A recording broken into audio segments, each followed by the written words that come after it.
حدیث نمبر 872۔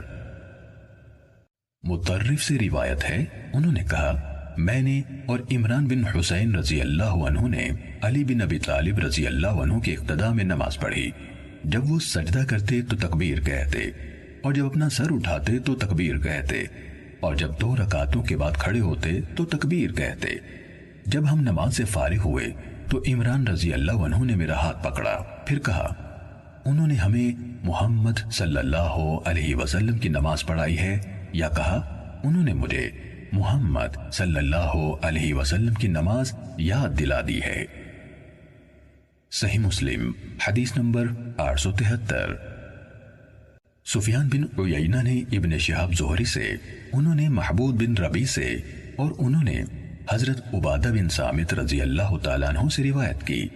وہ اس بات کی نسبت نبی صلی اللہ علیہ وسلم کی طرف کرتے تھے کہ آپ صلی اللہ علیہ وسلم نے فرمایا اس شخص کی کوئی نماز نہیں جس نے فاتحۃ الکتاب نہ پڑھی۔ صحیح مسلم حدیث نمبر 874۔ یونس نے ابن شہاب سے روایت کی، کہا مجھے محمود بن ربیع نے حضرت عبادہ بن صامت رضی اللہ عنہ سے خبر دی، انہوں نے کہا کہ رسول اللہ صلی اللہ علیہ وسلم نے فرمایا اس شخص کی کوئی نماز نہیں جس نے ام القرآن یعنی فاتحہ نہیں پڑھی۔ صحیح مسلم حدیث نمبر 875۔ صالح نے ابن شہاب سے روایت کی کہ حضرت محمود بن ربیع رضی اللہ عنہ نے، جن کے چہرے پر رسول اللہ صلی اللہ علیہ وسلم نے ان کے کنویں سے کلی کر کے پانی کا چھینٹا دیا تھا، انہیں بتایا کہ حضرت عبادہ بن صامت رضی اللہ عنہ نے انہیں بتایا کہ رسول اللہ صلی اللہ علیہ وسلم نے فرمایا، رسول اللہ صلی اللہ علیہ وسلم نے فرمایا جس نے ام القرآن کی قرات نہ کی اس کی کوئی نماز نہیں۔ صحیح مسلم حدیث نمبر 876۔ زہری کے ایک اور شاگرد معمر نے اسی سند کے ساتھ اسی کے مانند روایت کی اور یہ اضافہ کیا، یعنی فاتحہ اور اس کے بعد قرآن کا کچھ حصہ۔ صحیح مسلم حدیث نمبر 877۔ سفیان بن عیینہ نے علا بن عبد الرحمن سے خبر دی، انہوں نے اپنے والد سے، انہوں نے حضرت ابو ہریرہ رضی اللہ تعالیٰ عنہ سے، انہوں نے نبی صلی اللہ علیہ وسلم سے روایت کی کہ آپ نے فرمایا جس نے کوئی نماز پڑھی اور اس میں ام القرآن کی قرات نہ کی تو ناقص ہے، 3 مرتبہ فرمایا، یعنی پوری ہی نہیں۔ ابو ہریرہ رضی اللہ تعالیٰ عنہ سے کہا گیا ہم امام کے پیچھے ہوتے ہیں، انہوں نے کہا اس کو اپنے دل میں پڑھ لو، کیونکہ میں نے رسول اللہ صلی اللہ علیہ وسلم سے سنا، آپ فرما رہے تھے اللہ تعالیٰ نے فرمایا میں نے نماز اپنے اور اپنے بندے کے درمیان آدھی آدھی تقسیم کی ہے، اور میرے بندے نے جو مانگا اس کا ہے۔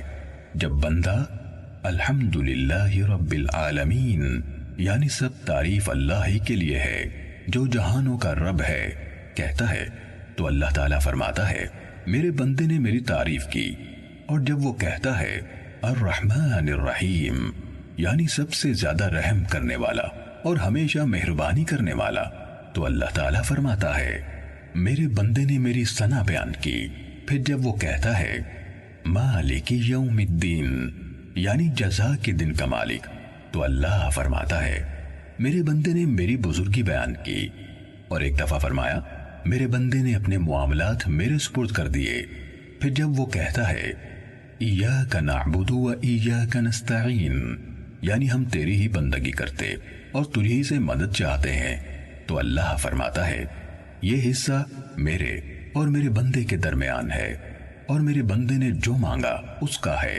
اور جب وہ کہتا ہے اہدنا الصراط المستقیم صراط الذین انعمت علیہم غیر المغضوب علیہم ولا الضالین یعنی ہمیں راہ راست دکھا، ان لوگوں کی راہ جن پر تو نے انعام فرمایا، نہ غضب کیے گئے لوگوں کی ہو اور نہ گمراہوں کی، تو اللہ فرماتا ہے یہ میرے بندے کے لیے ہے اور میرے بندے کا ہے جو اس نے مانگا۔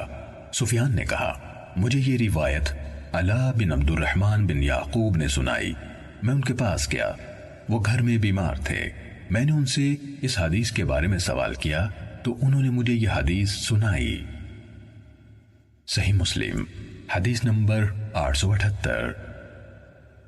مالک بن انس نے علا بن عبد الرحمن سے روایت کی، انہوں نے ہشام بن زہرہ کے آزاد کردہ غلام ابو صائب سے سنا، کہتے تھے میں نے ابو ہریرہ رضی اللہ عنہ کو کہتے ہوئے سنا کہ رسول اللہ صلی اللہ علیہ وسلم نے فرمایا، جس طرح پچھلی روایت ہے۔